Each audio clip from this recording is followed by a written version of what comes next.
ફરીથી સમજાવીશ, ધ્યાન આપજો. એક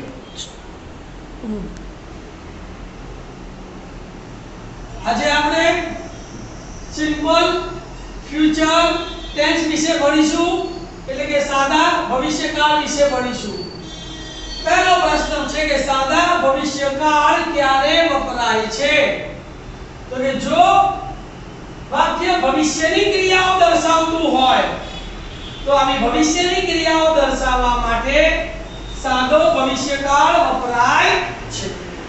બીજો પ્રશ્ન છે કે સાદા ભવિષ્યકાળમાં શું આવે? તો કે સાદા ભવિષ્યકાળમાં કર્તા પછી shall કે will વત્તા મૂળ ક્રિયાપદ આવે. એની આપણે વાક્ય રચના જોઈએ તો કર્તા વત્તા shall કે will વત્તા મૂળ ક્રિયાપદ વત્તા કર્મ વત્તા અન્ય શબ્દો. યાદ રહી ગયું? સૌથી મહત્વની બાબત, કયા શબ્દો સાદો ભવિષ્યકાળ દર્શાવે છે?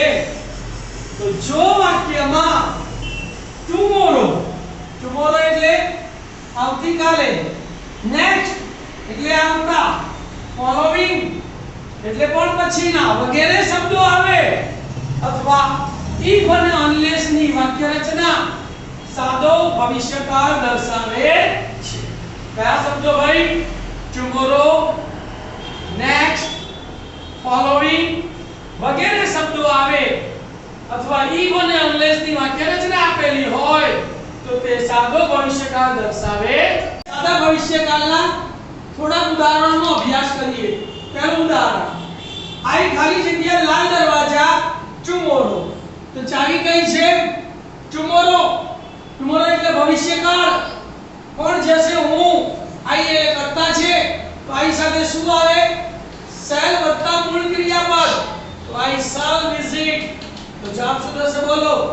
આઈ shall visit Lal Darwaja tomorrow. બીજી ખાલી જગ્યા, he ખાલી જગ્યા એ taxi to go Abu on next Sunday. કઈ ચાવી છે? next. next એટલે સાદો ભવિષ્યકાળ. કોણ ભાડે કરવાનું છે? તે એક્ટિવ વોઇસ છે. he સાથે શું આવે? will. will વત્તા મૂળ ક્રિયાપદ. he will hire a taxi to go Abu on next Sunday. ત્રીજું ઉદાહરણ, my mother ખાલી જગ્યા ભાજી પાઉં tomorrow. ચાવી પકડવાની છે. કઈ ચાવી છે? tomorrow. tomorrow એટલે ભવિષ્યકાળ. કોણ તૈયાર કરવાનું છે? my mother. તો મધર સાથે will આવશે તો will prepare. તો જવાબ શું થશે? બોલો. my mother will prepare ભાજી પાઉં tomorrow. ચોથી ખાલી જગ્યા, you ખાલી જગ્યા in chess competition next week. તો કઈ ચાવી આવી? next. next એટલે ભવિષ્યકાળ. તો કરતા કોણ છે? you. you સાથે will આવે તો take part. તો will take part. તો you will take part in chess competition next week. Clear? છેલ્લી ખાલી જગ્યા, માયા ખાલી જગ્યા મારિયા ઇન્સ્ટિટ્યૂટ tomorrow. તો કઈ ચાવી છે? બોલો. tomorrow. tomorrow એટલે ભવિષ્યકાળ. કોણ જોડાવાનું છે? માયા. તો માયા સાથે will આવે અને પછી મૂળ ક્રિયાપદ. તો જવાબ શું થશે? બોલો. માયા will join Maria Institute tomorrow. Okay, clear? તો next અને following તે સાદો ભવિષ્યકાળ દર્શાવે છે. તેવી જ રીતે if અને unless ની વાક્ય રચનાઓ પણ સાદો ભવિષ્યકાળ દર્શાવે છે. કેવી રીતે? જુઓ. if એટલે જો dash dash dash તો dash dash dash, અને unless એટલે જો નહીં dash dash dash તો. હવે if અને unless સાથેનું વાક્ય હંમેશા સાદા વર્તમાનકાળમાં આવે અને પછીનું વાક્ય એ સાદા ભવિષ્યકાળમાં આવે. ઉદાહરણ તરીકે જોઈએ આપણે, if you ખાલી જગ્યા had યુ ખાલી જગ્યા સક્સેસ ઇન લાઈફ ખાલી જગ્યામાં આપણે જો વર્ક અને ગેટ તો તમારે પહેલી ચાવી પકડવાની કે અહીં ફાયું તો સાદો વર્તમાન કાળ if સાથે યુ સાથે સાદા વર્તમાન કાળમાં શું આવે મૂળ ક્રિયાપદ તો if you work hard જો તમે સખત મહેનત કરશો તો બીજા વાક્યમાં કયો કાળ આવે સાદો ભવિષ્યકાળ કરતા કોણ છે યુ તો યુ સાથે શું આવે will વત્તા મૂળ ક્રિયાપદ તો you will get success in life લખી કાઢો make interrogative એટલે શું બનાવો પ્રશ્નાર્થ બનાવો પ્રશ્નાર્થ બનાવવા માટે શું કરવાનું ભાઈ કે જો વાક્ય સાદા ભવિષ્યકાળમાં હોય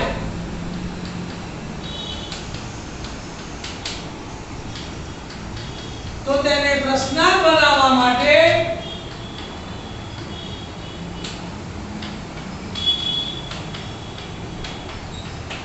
શલ કે will ને વાક્યની શરૂઆતમાં લાવવું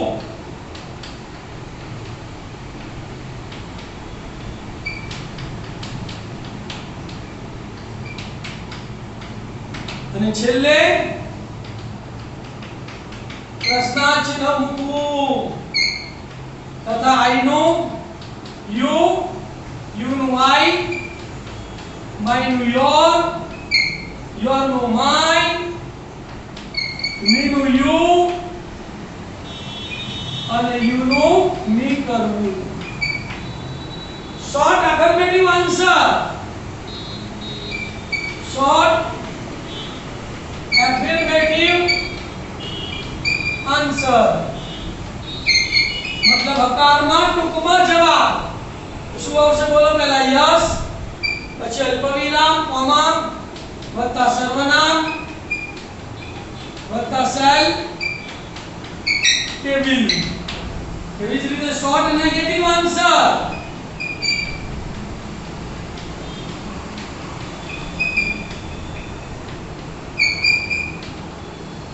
એમાં શું આવશે નો પછી અલ્પવિરામ વત્તા સર્વનામ વત્તા સેલ નોટ નું ટૂંકું રૂપ શાંત અને વિલ નોટ નું ટૂંકું રૂપ વોન્ટ એક ઉદાહરણ લઈએ Radha will sing a song tomorrow मतलब આવતીકાલે રાધા ગીત ગાશે will sing ભવિષ્યકાળ છે એનું આપણે પ્રશ્નાર્થ બનાવવું છે ભાઈ ધ્યાન આપજો તો આ will કે આવી જશે આગળ તો શું થશે પ્રશ્નાર્થમાં બોલો will Radha sing a song tomorrow પ્રશ્નાર્થ will Radha sing a song tomorrow હકારમાં ટૂંકમાં જવાબ યસ રાધા છોકરી છે તો સર્વનામ આવશે she યસ she will નકારમાં ટૂંકમાં જવાબ તો નો સર્વનામ આવશે she and will not નું ટૂંકું રૂપ want તો no she won't ચલાઈ ગયો લખી કાઢો make negative એટલે કે નકાર બનાવો જો વાક્ય સાદા ભવિષ્યકાળમાં હોય તો તેને નકાર બનાવવા માટે શલ કે will પછી not મૂકવું શું કરવાનું શલ કે will પછી not મૂકી દેવાનું બીજું કંઈ કરવાનું નહીં ઉદાહરણ તરીકે જુઓ I will buy a new car next month તો કયો કાળ છે ભવિષ્યકાળ છે તો નકાર બનાવવું છે આપણે નેગેટિવ તો will પછી not મૂકી દેવાનું તો જવાબ શું થશે બોલો I will not buy a new car next month હું આવતા મહિને નવી ગાડી નહીં ખરીદું ક્લિયર ખ્યાલ આવી ગયો? શું કરવાનું નકાર બનાવવા માટે? શેલ કે વિલ પછી નોટ મૂકવું. ઓકે.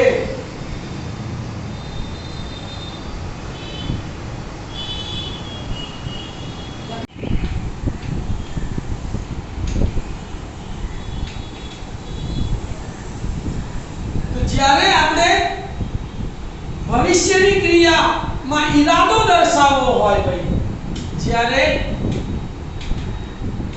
ભવિષ્યની ક્રિયામાં ઈરાદો દર્શાવવો હોય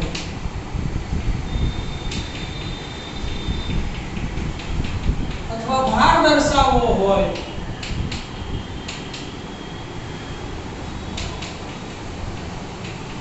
ત્યારે to be going to નો ઉપયોગ થાય છે. to be going to નો ઉપયોગ થાય છે. એટલે કે ભવિષ્યમાં કોઈ પણ ક્રિયા ચોક્કસપણે કરવાની હોય કે હું આમ કરીશ જ, તો તમારે શેનો ઉપયોગ કરવાનો? to be going to. એમાં તમારે કરવાનું શું? તો કે shall કે will ને બદલે is am are વત્તા going to મૂકી દેવાનું. બહુ સહેલું છે. શું કરવાનું ભાઈ? shall કે will ને બદલે is am are વત્તા going to મૂકી દેવાનું. દાખલા તરીકે તમને હું કહું કે રાજ will play chess tomorrow. मतलब કે આવતીકાલે રાજ ચેસ રમવાનો છે. એમાં મારે ટુ બી ગોઈંગ ટુ વાપરવું છે. તો શું કરીશું બોલો? અહીંયા કોણ છે? will.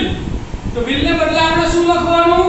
Two be going to. તો રાજ છોકરો છે, તો રાજ સાથે is આવે, am આવે કે are આવે? is આવે ને? તો will ને બદલે is going to લખી નાખવાનું. તો જવાબ શું થશે બોલો? રાજ is going to play, બાકી બધું એમનું એમ જ, chess tomorrow. मतलब કે રાજ આવતીકાલે ચેસ રમવા જવાનો જ છે.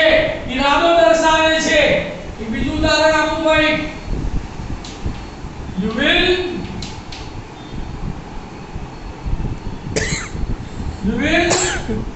do your homework tomorrow. તમે તમારું ગૃહ કાર્ય આવતીકાલે કરશો. હવે અહીંયા ટુ બી ગોઈંગ ટુ વાપરવું છે, તો will ને બદલે ટુ બી ગોઈંગ ટુ મૂકવાનું. કરતા તમારું you છે, તો you સાથે is આવે, એમ આવે કે are આવે? તો you સાથે are આવે એટલે are going to મૂકી દેવાનું. તો જવાબ શું થશે બોલો? you are going to do your homework tomorrow. मतलब કે તમે આવતીકાલે તમારું ગૃહ કાર્ય કરવાના છો. તમારો ઈરાદો છે આવતીકાલે કરવાનો ચોક્કસપણે. તો ત્યારે shall કે will ને બદલે to be going to વપરાય છે. અહીંયા is going એ ચાલુ વર્તમાનકાળ દર્શાવતો નથી, પણ ભવિષ્યની ચોક્કસ ક્રિયા થવાની છે તેવો ભાવ દર્શાવે છે. ઓકે.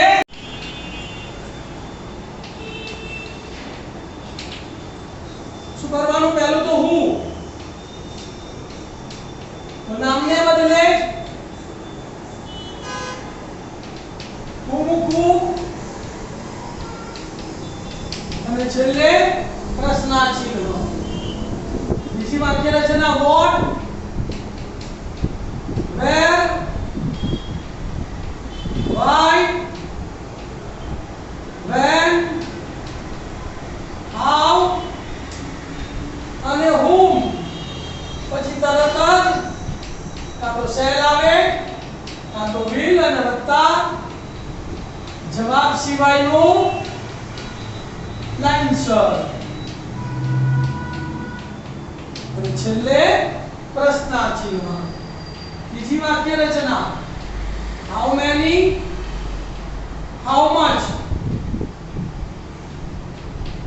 એના પછી નામનું એકવચન કે બહુવચનનું યોગ્ય રૂપ આવે અને પછી શેલ કે will આવે અને પછી જવાબ સિવાયનું લાઇન્સર. જવાબ સિવાયનું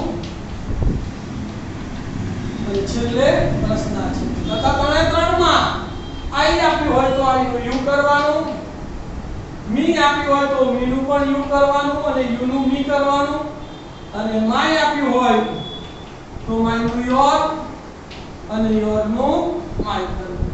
એક ઉદાહરણ આપું છું તમને, જોઈ લો. ટીયા ખાલી જગ્યા vegetables tomorrow. તો સ્માર્ટ ટુ બાય. તો અહીંયા શું છે? tomorrow.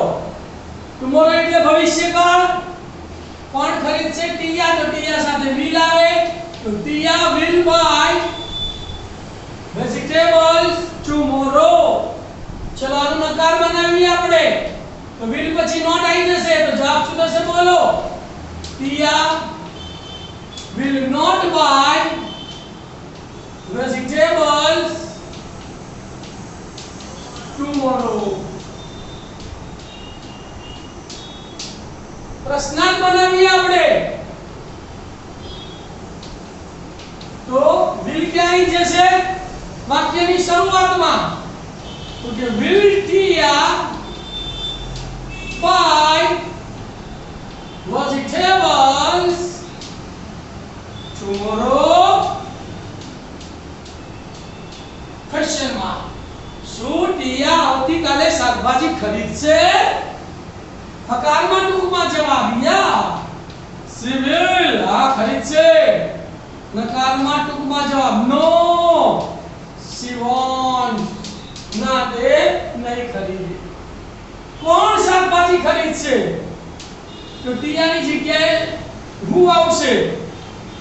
who વડે પ્રશ્ન બનાવીએ તો શું થશે બોલો? ટીયાની જગ્યાએ ખાલી who મૂકી દેવાનું.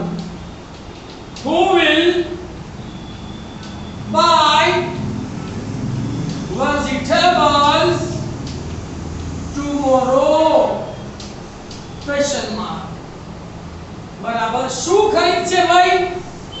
શાકભાજી. તો શેનાથી પ્રશ્ન બનશે? what થી. તો what will કરીને લાઇન્સર બોલો. what will કરીને લાઇન્સર. તો what will હવે લાઇન્સર. તો ટીયા પછી મૂળ ક્રિયાપદ એટલે બાય. જવાબ નહીં આવે ટુમોરો. તો શું થયું બોલો? what will ટીયા buy tomorrow? હવે ક્યારે ખરીદશે? તો આવતીકાલે ખરીદશે. એટલે when વડે પ્રશ્ન બનશે. તો when વડે પ્રશ્ન બનાવવો છે આપણે. તો when will કરીને લાઇન્સર. તો પહેલા તો when will લખી કાઢીશું. when will બોલો. હવે લાઇન્સર બોલો. when will ટીયા buy vegetables tomorrow આવશે નહીં. તો ક્લિયર? લખી